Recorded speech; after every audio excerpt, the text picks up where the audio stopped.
ദൈവനാമം മഹത്വപ്പെടുമാറാകട്ടെ.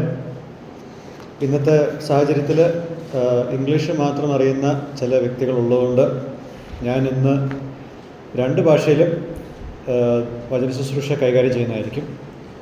ഒരുപോലെ തന്നെ എല്ലാ സെൻറ്റൻസും തർജ്ജമ ഉണ്ടാവുമെന്നുള്ളതും ഓർമ്മിപ്പിക്കുന്നു. Shall we all look to 1 Corinthians chapter 4 and we will touch upon verse 14 to 17. 1 കൊരിന്ത്യരുടെ ലേഖനം 4-ാമത്തെ അധ്യായം അതിൻ്റെ 14 മുതൽ 17 വരെയുള്ള വാക്യങ്ങൾ നമുക്ക് ശ്രദ്ധിക്കാം. Now in this passage we will look at how Paul appeals to the Corinthians as a spiritual father regarding their puffed up attitude that they eventually or currently display towards him. ഈ ഭാഗത്ത് നമ്മൾ കാണാൻ പോകുന്ന കാര്യം, പൗലോസ് ഒരു ആത്മീക പിതാവെന്ന നിലയിൽ ഈ കൊരിന്ത്യ വിശ്വാസികളോട് അപേക്ഷിക്കുന്നതായിട്ടാണ്. പ്രത്യേകിച്ച് ഇതിലെ വിഷയം എന്താണെന്ന് ചോദിച്ചാൽ, ഇപ്പോൾ ഇതിൽ ചില വ്യക്തികൾ ഒരു ചീർപ്പുള്ള ഒരു ഭാവം പൗലോസിനോട് കാണിക്കുന്നു എന്നുള്ളത്, അതിനെ ചൊല്ലിയാണ് ഇപ്പോൾ ഇവിടെ ഒരു അപ്പീൽ, ഇവിടെ ഒരു അപേക്ഷ നമ്മൾ കാണുന്നത്. ഇതിൻ്റെ ടൈറ്റിൽ ഇങ്ങനെയാണ്: a spiritual father's care exhibited through his life as an example. തൻ്റെ ജീവിതം ഒരു മാതൃകയാക്കുന്നതിലൂടെ ഒരു ആത്മിക പിതാവിൻ്റെ പരിപാലനം ആണ് നമ്മളിവിടെ കാണുന്നത്. So to understand verse 14 properly, let's read verse 14 first. I'll read it in English and somebody can read it in Malayalam. I did not write these things to shame you, but to admonish you as my beloved children. 14-ാമത്തെ വാക്യം ആരില്ലെന്ന് വായിച്ചേട്ടെ. നിങ്ങളെ ജ്ഞാനിപ്പിക്കുവാനല്ല, എൻ്റെ പ്രിയ മക്കളോട് എന്നപോലെ ബുദ്ധി പറഞ്ഞുകൊണ്ട് ഇത് എഴുതുന്നു. Okay. To understand this verse properly, let me give you an example. ഈ ഒരു വാക്യം മനസ്സിലാക്കാൻ ഒരു ഉദാഹരണം ഞാൻ പറയാം. Now, an NRI man's family becomes so rich that they take money for granted. ഒരു പ്രവാസി, വിദേശത്ത് താമസിക്കുന്ന ഒരു പ്രവാസിയുടെ കുടുംബം നാട്ടിൽ ഒരുപാട് സമ്പന്നന്മാരായതുകൊണ്ട് അവർക്ക് പണത്തെപ്പറ്റി വലിയ ഒരു ചിന്തയില്ല. അത് വളരെ ലാഘവത്തോട് കൂടിയിട്ടാണ് എടുക്കുന്നത്. And they become proud and think that money grows on trees. അവർ ഇത്രത്തോളം അഹങ്കാരത്തിൽ വർദ്ധിക്കുകയും പണം മരത്തിൽ വളരുന്നു എന്നുള്ളൊരു അവസ്ഥയിലാണ് അവർ കടന്നു പോകുന്നത്. And there is no limit on spending. And it comes at a point where the family loves the money more than the NRI who sends the money. ഇവരുടെ ചെലവിൻ്റെ കാര്യത്തിൽ ഒരു നിയന്ത്രണമില്ലാതെ മാത്രമല്ല, ഈ പ്രവാസി അയക്കുന്ന പണമാണ് ഇവർക്ക് മുഖ്യം. പ്രവാസിയേക്കാൾ ആ പ്രവാസി അയക്കുന്ന പണമാണ് മുഖ്യം എന്നുള്ളതാണ് ഇവിടെ എത്തിച്ചേരുന്ന ഒരു അവസ്ഥ. And these people evaluate every one on the basis of money. പണത്തിൻ്റെ അടിസ്ഥാനത്തിലാണ് അവരെല്ലാവരെയും വിശകലനം ചെയ്യുന്നത് അല്ലെങ്കിൽ നിർവചിക്കുന്നത്. All these things are a recipe for disaster. And so the head of the family has to tell of the hardships that he faces in the foreign land to earn money. ഇതെല്ലാം ഒരു നാശത്തിലേക്കുള്ള ഒരു വഴിയായതുകൊണ്ട് ഈ കുടുംബത്തിൻ്റെ നാഥൻ എന്ത് പറയാൻ നിർബന്ധിതനായിരിക്കുന്നു? വിദേശത്ത് ഈ പണം സമ്പാദിക്കാൻ താൻ അനുഭവിക്കുന്ന കഷ്ടപ്പാട് എന്തൊക്കെയാണെന്ന് പറയുവാൻ നിർബന്ധിതനായിരിക്കുന്നു. This conversation will help them be wise spenders of money. ഇങ്ങനൊരു സംഭാഷണം ഉണ്ടാകുന്നതിലൂടെ കുടുംബം ബുദ്ധിപരമായിട്ട് പണം ചെലവാക്കുന്ന ആൾക്കാരായി മാറണം. And they won't take it for granted and they won't make money a yardstick to find worth in. ഇവർ പണത്തെ വളരെ ലാഘവത്തോടെ കാണാതിരിക്കാനും പണത്തെ ഉപയോഗിച്ച് മറ്റുള്ളവരെ അളക്കുവാനും ഉള്ള ഒരു പ്രവണതയിൽ ഇവർ നിർത്തുക, അല്ലെങ്കിൽ അവർ അതിൽ മുന്നോട്ട് പോകുന്നില്ല. And now come to this passage. Paul had earlier talked about the ugly reality of the vanity that the Corinthians thought of themselves and about the reality of the life of the apostles. 4-ാമത്തെ അധ്യായത്തിൻ്റെ 6 മുതൽ 13 വരെയുള്ള വാക്യങ്ങളിൽ പൗലോസ് നേരത്തെ ഇവരുടെ കാര്യത്തെപ്പറ്റി ചില കാര്യങ്ങൾ പറയുന്നുണ്ട്. അതായത് അവരെപ്പറ്റി ചിന്തിക്കുന്നതും ഒക്കെ മൗഢ്യമാണ്, വ്യർത്ഥമാണ്. ആ വ്യർത്ഥതയുടെ ഒരു വിരൂപമായ ഒരു യാഥാർത്ഥ്യമാണ് അവരെ മനസ്സിലാക്കിക്കൊണ്ടിരിക്കുന്നത്. And also about the reality of the life of the apostles. അപ്പോസ്റ്റലന്മാരുടെ ജീവിതത്തിൻ്റെ യാഥാർത്ഥ്യം എന്താണെന്നുള്ളത് അവർ മനസ്സിലാക്കണം. Now, though these things shamed the Corinthians, shaming was not Paul's purpose. ഇവരെയെല്ലാം ഈ പറഞ്ഞ കാര്യങ്ങളെല്ലാം നാണം കെടുത്തിയെങ്കിലും നാണക്കേട് ഉണ്ടാക്കുക എന്നുള്ളതല്ല പൗലോസിൻ്റെ ലക്ഷ്യം. That doesn't mean Paul will never use shame to change the Corinthians behaviour. He does that in 6:5. ഇതിൻ്റെ അർത്ഥം പൗലോസ് നാണക്കേടിനെ ഉപയോഗിച്ച് ഇവരുടെ സ്വഭാവത്തെ മാറ്റാൻ ഉദ്ദേശിക്കുന്നില്ല എന്നുള്ളതല്ല. അത് താൻ ചെയ്യും. 6-ാമത്തെ അധ്യായത്തിൻ്റെ 5-ാമത്തെ വാക്യത്തിൽ. Now here Paul wasn't doing emotional blackmailing to get them do what he wanted. പൗലോസിൻ്റെ ആഗ്രഹപ്രകാരം ഇവർ ജീവിക്കാനായിട്ട് പൗലോസ് ഇവരെ വൈകാരികമായിട്ട് ഭീഷണിപ്പെടുത്തുന്നില്ല. He wanted them to come back willingly and gladly. പൗലോസിൻ്റെ അടുക്കിലേക്ക് ഈ വ്യക്തികളെല്ലാം മനസ്സോടെ സന്തോഷത്തോടെ മടങ്ങി വരണം. Therefore he warned them, because the more they continued in being obsessed with preachers and creating factions, the more detrimental it becomes to their effective existence as a church among the world. ഇവരോട് താക്കീത് കൊടുക്കുന്നതിൻ്റെ ഉദ്ദേശം, ഇവർ ഈ പ്രാസംഗികരിൽ പുകഴുകയും ഭിന്നത ഉണ്ടാക്കുകയും ചെയ്യുന്നതിൽ ഇങ്ങനെ തുടർന്നുകൊണ്ടിരുന്നാൽ ഈ ലോകത്തിൻ്റെ മധ്യേ ഒരു സഭയായിട്ട് അവർ നിലനിൽക്കുന്നതിൻ്റെ കാര്യക്ഷമത നശിച്ചു പോകും. Pride will take them to a dangerous territory where they will have to face God's judgments, just like Satan was kicked out of heaven. സാത്താനെ ദൈവം സ്വർഗത്തിൽ നിന്നും പുറത്താക്കിയതുപോലുള്ള ഒരവസ്ഥയിലേക്ക് ഇവർ എത്തും. എന്തുകൊണ്ടാണ്? അഹങ്കാരം അവരെ അത്രത്തോളം അപകടം പിടിച്ച ഒരു സ്ഥലത്തേക്കാണ് കൊണ്ടുപോകുന്നത്. Notice that this warning is patterned in the framework where the Corinthians are his dear children. ഈ കൊരിന്ത്യയിലെ വിശ്വാസികൾ ഇദ്ദേഹത്തിൻ്റെ പ്രിയ മക്കൾ എന്ന നിലയിലുള്ള ഒരു പാറ്റേണിൻ്റെ ഉള്ളിലാണ് ഈ ഒരു താക്കീത് പൗലോസ് കൊടുക്കുന്നത്. Why is this framework used by Paul? ഇങ്ങനൊരു പശ്ചാത്തലത്തിൻ്റെ ഉള്ളിൽ നിന്നുകൊണ്ട് എന്തുകൊണ്ടാണ് പൗലോസ് ഇത് പറയുന്നത്? നമുക്ക് 15-ാമത്തെ വാക്യം ഒന്ന് വായിക്കാം. Let's read verse 15. For if you were to have countless tutors in Christ, yet you would not have many fathers. For in Christ Jesus I became your father through the gospel. 15-ാമത്തെ വാക്യം ഒന്ന് വായിച്ചേ. നിങ്ങൾക്ക് ക്രിസ്തുവിൽ 10,000 ഗുരുക്കന്മാരുണ്ടെങ്കിലും പിതാക്കന്മാർ ഏറെയില്ല. ക്രിസ്തുയേശുവിൽ ഞാനല്ലോ നിങ്ങളെ സുവിശേഷത്താൽ ജനിപ്പിച്ചത്. Okay. Paul became their father through the gospel in Christ Jesus. ക്രിസ്തുയേശുവിൽ സുവിശേഷത്തിൽ പൗലോസ് ഇവരുടെ പിതാവായി തീർന്നു. Although it is true that Paul and Apollos had divinely designed roles in relation to the church in Corinth, and it's also true that there is no difference between them in God's eyes, as they are co-workers in God's service and field. The Corinthians, especially those who tend to disregard Paul due to his lack of eloquence, must remember the special relationship that Paul has with them. കാര്യം ശരിയാണ്. പൗലോസിനും അപ്പോലോസിനും ദൈവിക അരുളപ്പാടിൽ കിട്ടിയ ജോലി ഈ സ്ഥലം സഭയുള്ള ബന്ധത്തിലുണ്ട്. നടുന്ന കാര്യത്തിലും വെള്ളമൊഴിക്കുന്ന കാര്യത്തിലും ഇതും ശരിയാണ്. ദൈവത്തിൻ്റെ കണ്ണിൽ ഇവർക്ക് യാതൊരു വ്യത്യാസവുമില്ല. കാരണം ഇവർ കൂട്ടുവേലക്കാരാണ്. ദൈവത്തിൻ്റെ ശുശ്രൂഷയിൽ, ദൈവത്തിൻ്റെ വയലിൽ ഇവർ കൂട്ടുവേലക്കാരാണ്. പക്ഷേ കൊരിന്ത്യ വിശ്വാസികൾ, പ്രത്യേകിച്ച് പൗലോസിൻ്റെ വാക്ചാതുര്യമില്ലായ്മ കണക്കിലെടുത്ത് അദ്ദേഹത്തെ തിരസ്കരിക്കുന്ന ഈ വിശ്വാസികൾ മനസ്സിലാക്കണം, പൗലോസിന് ഒരു പ്രത്യേക ബന്ധം ഇവരോടുണ്ട്. He is their spiritual father. And Apollos and Cephas were guardians in relation to the church. പൗലോസ് ഇവരുടെ ആത്മീക പിതാവാണെന്നുള്ളതും അപ്പോലോസും കേഫാവും ഇവരുടെ സംരക്ഷകരാണ് എന്നുള്ളത്. Guardians refer to people in the first century households who were often slaves and were responsible for taking care of the education of the children of the household. സംരക്ഷകൻ എന്ന് പറയുമ്പോൾ ആദ്യ നൂറ്റാണ്ടിലെ വീടുകളിൽ ദാസന്മാരായിരുന്നു സംരക്ഷകന്മാർ. പ്രത്യേകിച്ച് ആ ഭവനത്തിലെ പിള്ളേരുടെ കാര്യത്തിൽ ഉത്തരവാദിത്വം ഏറ്റെടുക്കുക.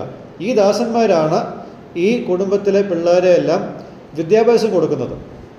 അതാണ് ദാസന്മാരുടെ അല്ലെങ്കിൽ സംരക്ഷകന്മാരുടെ ജോലി. They took children to and from school and supervised them on their general conduct. കുട്ടികളെ സ്കൂളിലേക്ക് കൊണ്ടുപോവുകയും ചെയ്യുന്നത്, പിന്നെ അവരുടെ പൊതു സ്വഭാവത്തിൻ്റെ മുകളിൽ ഒരു നിയന്ത്രണം വരുത്തുക എന്നുള്ളതും ഇവരുടെ ജോലിയിൽപ്പെട്ട കാര്യമായിരുന്നു. Even if the Corinthians had 10,000 guardians in Christ, they didn't have many fathers. ഒരുപാട് സംരക്ഷകന്മാർ അവർക്കുണ്ടെങ്കിൽ പോലും ഒരുപാട് പിതാക്കന്മാർ അവർക്കില്ല. Now, this is just like the situation where a child will be fascinated with all the teachers and professors that shape their thinking. But none of those efforts can be equal to what the child's parents have put in. And how the parents look out for their children. ഒരു കുഞ്ഞിനെ സംബന്ധിച്ചിടത്തോളം ആ കുഞ്ഞിൻ്റെ എല്ലാ ഗുരുക്കന്മാരും അധ്യാപകന്മാരും എല്ലാം അവരുടെ ചിന്താഗതിയെ രൂപപ്പെടുത്താൻ അവരിൽ നിന്നും സഹായിച്ചു എന്നിരിക്കെ തന്നെ അവരാരുടെയും പ്രയത്നം മാതാപിതാക്കളുടെ പ്രയത്നത്തിനൊപ്പം എത്തത്തില്ല. പ്രത്യേകിച്ച് മാതാപിതാക്കന്മാർ ഇട്ട എഫേർട്സും ഒക്കെ ഒരു പടി മുകളിലോട്ടാണ് പോകുന്നത്. We must remember that in verse 15, Paul doesn't take credit for their conversion because that would go against all what Paul said in 2 and 3 chapters. പൗലോസ് ഇവിടെ ഈ വാക്യത്തിൽ ഇവരുടെ കൺവേർഷൻ, ഇവർ ദൈവഭാഗത്തേക്ക് വന്നതിൻ്റെ ഒരു മഹത്വവും താൻ എടുക്കുന്നില്ല. അങ്ങനെ പറയുകയാണെങ്കിൽ രണ്ടാമത്തെ മൂന്നാമത്തെ അധ്യായത്തിൽ താൻ പറഞ്ഞ കാര്യങ്ങളെല്ലാം ഖണ്ഡിക്കപ്പെടും. He is implying that he is the only one who can teach or lead them. ഇങ്ങനെ പറയുമ്പോൾ പൗലോസിന് മാത്രമേ ഇവരെ പഠിപ്പിക്കുവാനും നേതൃത്വം വഹിക്കാനും കഴിവുള്ളൂ അല്ലെങ്കിൽ യോഗ്യതയുള്ളൂ എന്ന് താൻ പറയുന്നില്ല. They can continue being ministered by Paul and Cephas, but they shouldn't discard Paul as if he was a curry leaf. അപ്പൊല്ലോസിൻ്റെയും കേഫാവിൻ്റെയും ശുശ്രൂഷ അവർക്ക് അനുഭവിക്കാം, പക്ഷേ ഒരു കറിവേപ്പില പോലെ ഇവർക്ക് പൗലോസിനെ തള്ളിക്കളയാനുള്ള അവകാശമില്ല. So what did we see until now? The care of a spiritual father through his life. ഒരു ആത്മിക പിതാവിൻ്റെ പരിപാലനം നമുക്കിവിടെ കാണാൻ സാധിച്ചു. And now in verse 16 we are going to look at the response to a spiritual father. ഒരു ആത്മിക പിതാവിനോടുള്ള പ്രതികരണം, അതാണ് നമ്മൾ 16-ാമത്തെ വാക്യത്തിൽ കാണുന്നത്. Therefore I exhort you, be imitators of me. വായിച്ചേ.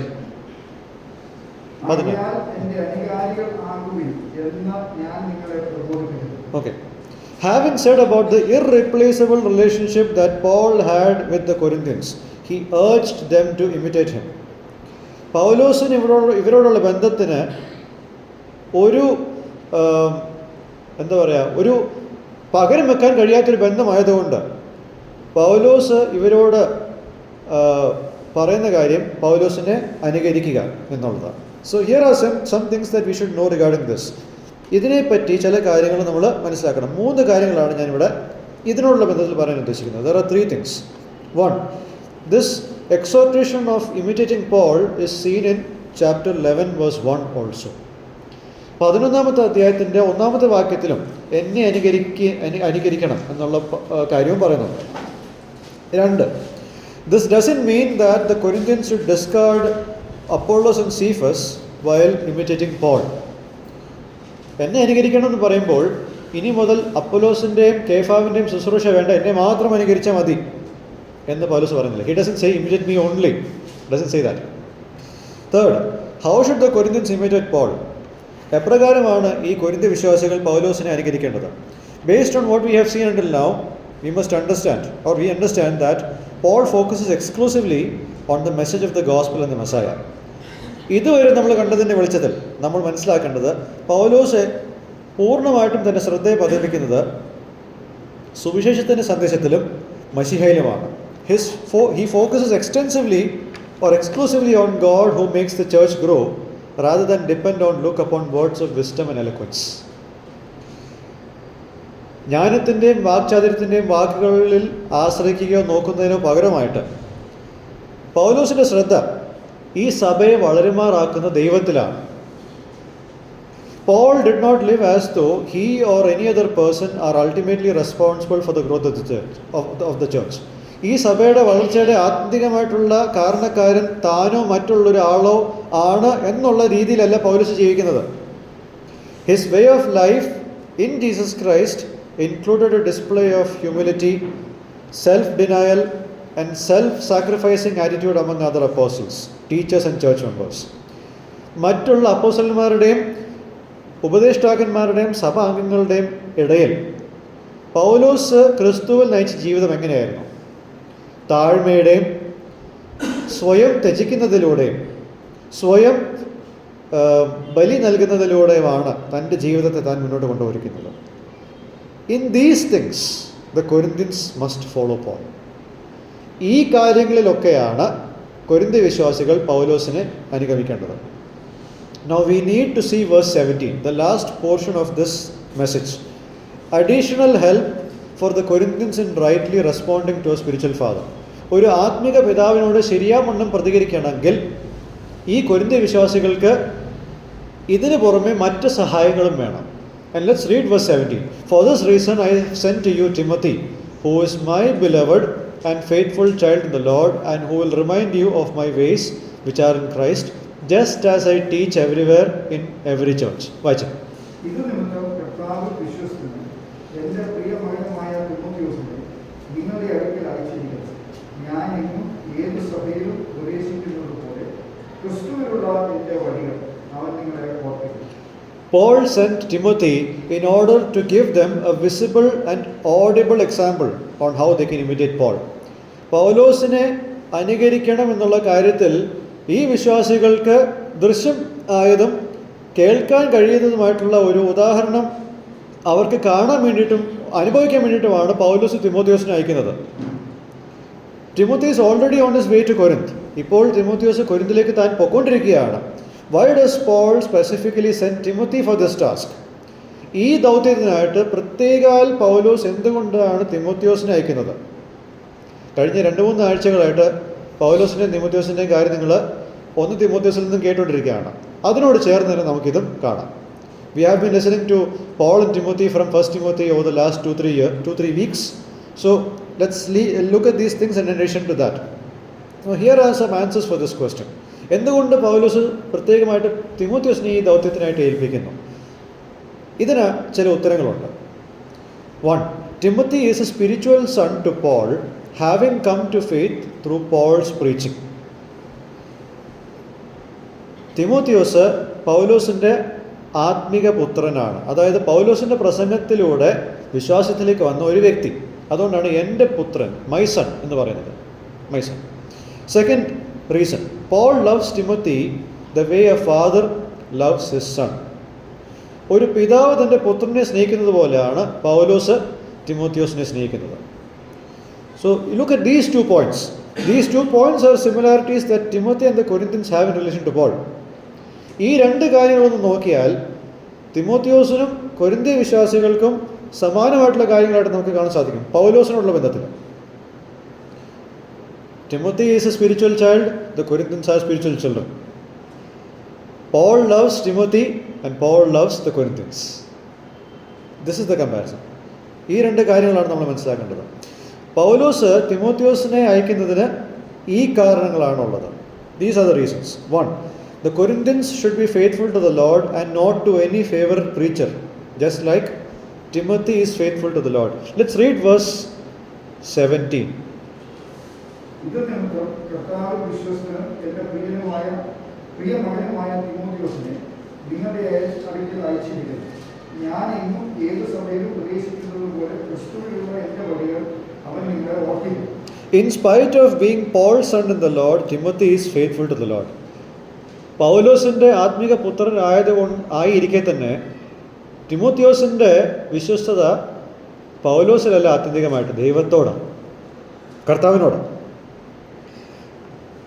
ഓക്കെ, തിമോഥെയോസിന് അനുകരിക്കാൻ ഒരു ഫേവററ്റ് പ്രീച്ചർ എന്നതിനേക്കാൾ ഉപരി കർത്താവിനെ അനുകരിക്കുന്നതിനാണ് താൻ. And thus he imitates as a child what Paul does in being faithful to the Lord, just as Timothy does. So ഈ വിശ്വാസികൾ തിമോഥെയോസ് പൗലോസിനെ അനുകരിക്കുന്നത് പോലെ ആയിരിക്കണം ഈ വിശ്വാസികൾ പൗലോസിനെയും അനുകരിക്കേണ്ടത്. 1. Second, Timothy will remind them of Paul's way of life in Christ Jesus. ക്രിസ്തു യേശുവിൽ പൗലോസിൻ്റെ ജീവിതം ഈ വിശ്വാസികളോട് തിമോഥെയോസ് ഓർമ്മിപ്പിക്കും. This way of life agrees with what Paul teaches everywhere in every church. എല്ലാ സഭകളിലും പൗലോസ് പഠിപ്പിക്കുന്നതിനനുസരിച്ചുള്ള ഒരു ജീവിതമാണ് താൻ ജീവിക്കുന്നത്.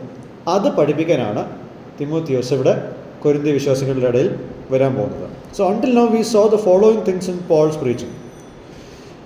പൗലോസിൻ്റെ പ്രസംഗത്തിൽ ഈ വക കാര്യങ്ങളാണ് നാം കാണുന്നത്. 1. Sufficiency of the message of the gospel and the cross. ക്രിസ്തുവിൻ്റെ സുവിശേഷത്തിൻ്റെയും ക്രൂശിൻ്റെയും സന്ദേശത്തിൻ്റെ മതിയായ അവസ്ഥ. Second, centrality of the Holy Spirit in preaching the gospel and converting sinners. പാപികളുടെ മാനസാന്തരത്തിനും സുവിശേഷ പ്രസംഗത്തിലും പരിശുദ്ധാത്മാവിൻ്റെ കേന്ദ്ര സ്ഥാനം. Third, God is the only one who facilitates the growth of the church. ദൈവം ആണ് ഒരു സഭയുടെ വളർച്ചയ്ക്ക് എല്ലാ കാരണവും വഹിക്കുന്നത്. So Paul lived out all of the above things by doing the following. ഈ 3 കാര്യങ്ങളും പൗലോസ് ഈ വക കാര്യങ്ങൾ ചെയ്ത് ജീവിച്ച് കാണിക്കുകയാണ്. എന്തൊക്കെയാണ് താൻ ചെയ്യുന്നത്? He resolve to know nothing else except Christ and him crucified. ക്രിസ്തുവും തൻ്റെ ക്രൂശീകരണമല്ലാതെ വേറൊന്നും താൻ അറിയുവാൻ ശ്രമിച്ചിരുന്നില്ല. 2 verse 2. Second, his preaching is a demonstration of the spirit's power. പരിശുദ്ധാത്മാവിൻ്റെ ശക്തിയുടെ വ്യാപാരമാണ് തൻ്റെ പ്രസംഗത്തിൽ കാണാൻ നമുക്കിടയാകുന്നത്. Third, he fully acknowledges that those who responded positively are worked about by the Spirit. തൻ്റെ ശുശ്രൂഷയോട് ക്രിയാത്മകമായിട്ട് പ്രതികരിച്ചവർ പരിശുദ്ധാത്മാവിൻ്റെ പ്രവർത്തനത്തിൻ്റെ കീഴിൽ വന്നവരാണെന്ന് പൂർണ്ണമായിട്ട് താൻ അംഗീകരിക്കുകയാണ്. And fourth, Paul preaches on how he is a co-worker with others whom God has called. ദൈവം മറ്റുള്ളവരെ വിളിച്ചു, അവരോടൊപ്പം താൻ ഒരു കൂട്ടുവേലക്കാരനാണെന്നും താൻ പ്രസംഗിക്കുന്നു. He lives this out by being in close fellowship with Apollos, who has now currently become his competition. Apollos ഇപ്പോൾ ഇവരുടെ നിമിത്തം ഒരു മത്സരി ആയി എല്ലാവരുടെയും മുമ്പിൽ പൗലോസിനോടൊപ്പം. പക്ഷേ ആ വ്യക്തിയെ പൗലോസ് ഒരു കൂട്ടുവേലക്കാരനായിട്ടാണ് 3-ാമത്തെ അധ്യായത്തിൻ്റെ 9-ാമത്തെ വാക്യത്തിൽ he calls Apollos a fellow worker in 3 verse 9 and 4 verse 6. He is not a competition to Paul, he is a co-worker to Paul. And Paul has close fellowship with this man. ആഴമായ കൂട്ടായ്മയാണ് പൗലോസിന് അപ്പൊല്ലോസിന് കൂടെ ഉള്ളത്, മത്സരമല്ല.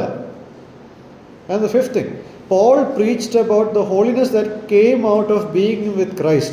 ക്രിസ്തുവിലായിരിക്കുമ്പോൾ ഉണ്ടാവുന്ന വിശുദ്ധിയെപ്പറ്റിയും താൻ പ്രസംഗിച്ചു. He lives in accordance with the fact that Christ is Lord wherever he is. താൻ എവിടെയായിരുന്നാലും ക്രിസ്തു കർത്താവാണെന്നുള്ളതിൻ്റെ വെളിച്ചത്തിലാണ് താൻ ജീവിക്കുന്നത്.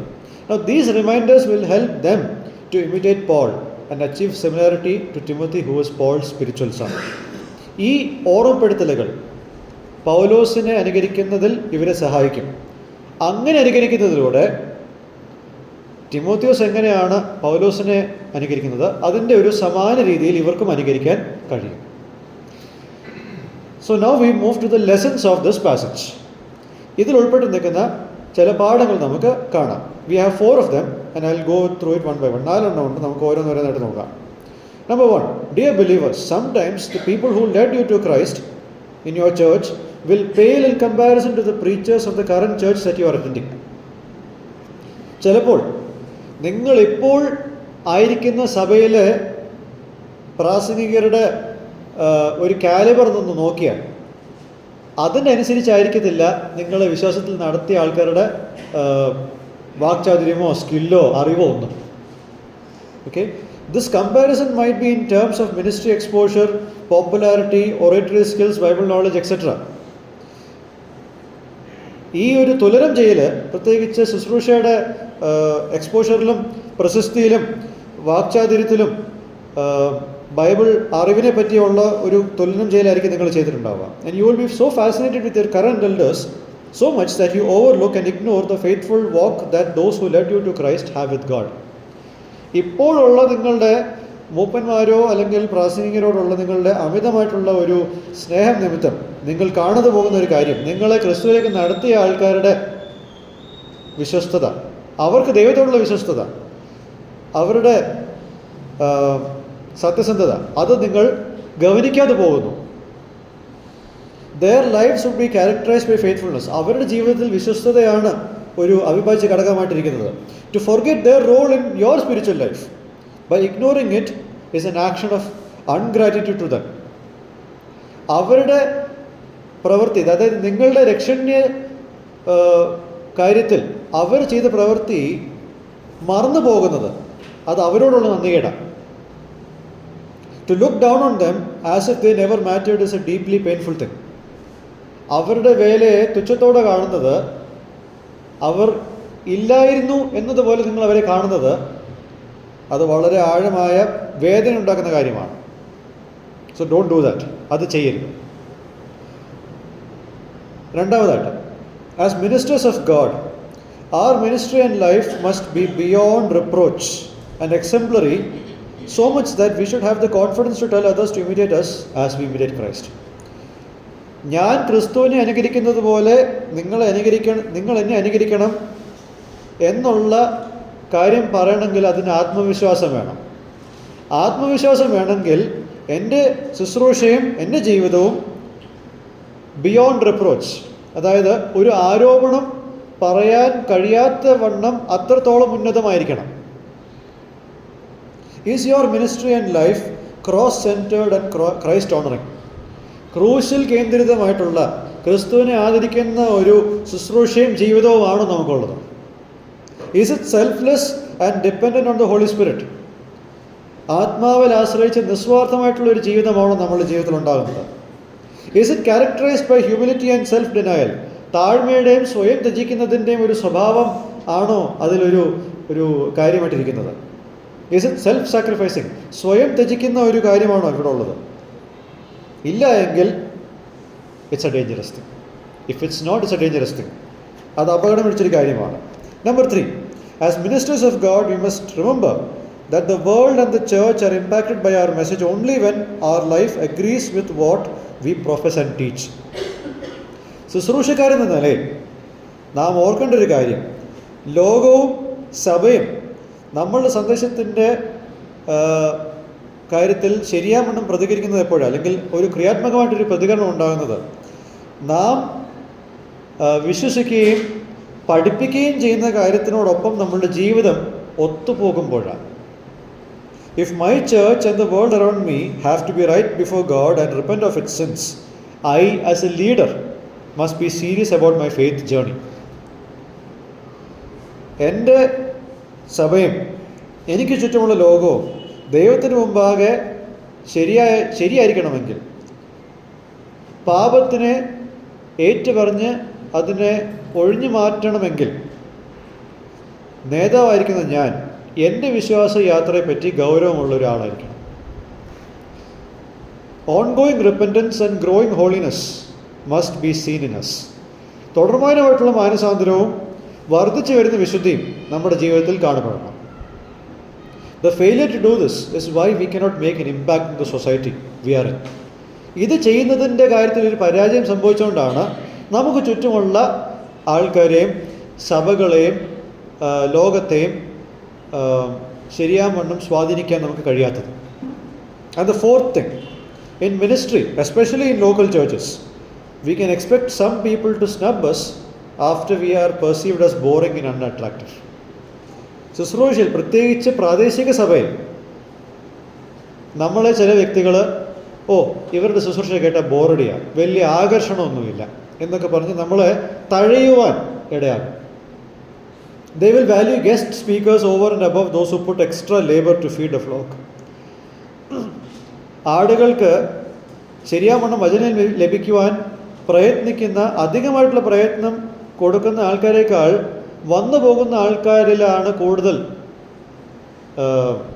സന്തോഷം കണ്ടെത്തുന്നത്. It's like valuing Swiggy and Zomato over your kitchen. നമ്മളുടെ അടുക്കളയേക്കാൾ സ്വിഗ്ഗിയോ സൊമാറ്റോയോ കൂടുതൽ മൂല്യം കൊടുക്കുന്നത് പോലെ ആയിരിക്കും. But B sure that God will give you real genuine fruit of A ministry. അങ്ങനെ അധ്വാനിക്കുന്നവരോട് ഞാൻ പറയുന്നത്, ഉറപ്പുള്ളൊരു കാര്യം ഇതാണ്, നിങ്ങളുടെ ശുശ്രൂഷയുടെ യഥാർത്ഥമായിട്ടുള്ള നിർവ്യാജമായിട്ടുള്ള ഫലം ദൈവം നിങ്ങൾക്ക് തരും. ആ ഫലം, such people will love the Lord and will treat you with the dignity that is associated with the effort you put in to feed the flock. അങ്ങനെ വരുന്ന ആൾക്കാർ കർത്താവിനെ സ്നേഹിക്കും. അതോടൊപ്പം തന്നെ ആടുകളെ പരിപാലിക്കുവാൻ നിങ്ങൾ ചെയ്യുന്ന എല്ലാ പ്രവർത്തനത്തിലും ആ മാനം നിങ്ങൾക്ക് തന്ന് ആ മാനത്തിനൊത്തവണ്ണം നിങ്ങളോട് പെരുമാറും. Such believers will be used to bring back the respect that you should receive from others. അത്തരം യഥാർത്ഥമായിട്ടുള്ള വിശ്വാസികളെ ഉപയോഗിച്ച് നിങ്ങൾക്ക് കിട്ടേണ്ട മാനം, മറ്റുള്ളവരിൽ നിന്നും കിട്ടേണ്ട മാനം തിരികെ കൊണ്ടുവരുവാൻ നിങ്ങൾക്ക് ദൈവം ഇടയാക്കും. So we will continue looking at another aspect of Paul's spiritual fatherhood as we deal next in 4 verse 18 to 21. പൗലോസിൻ്റെ ആത്മീക പിതൃത്വത്തിൻ്റെ മറ്റൊരു വശം നമുക്ക് 4-ാമത്തെ അധ്യായത്തിൻ്റെ 18 മുതൽ 21 വാക്യം വരെ അടുത്ത സെഷനിൽ നമുക്ക് കാണാം. ദൈവം നമ്മളെല്ലാവരും സഹായിക്കട്ടെ. ദൈവനാമം മഹത്വപ്പെടുമാറാകട്ടെ.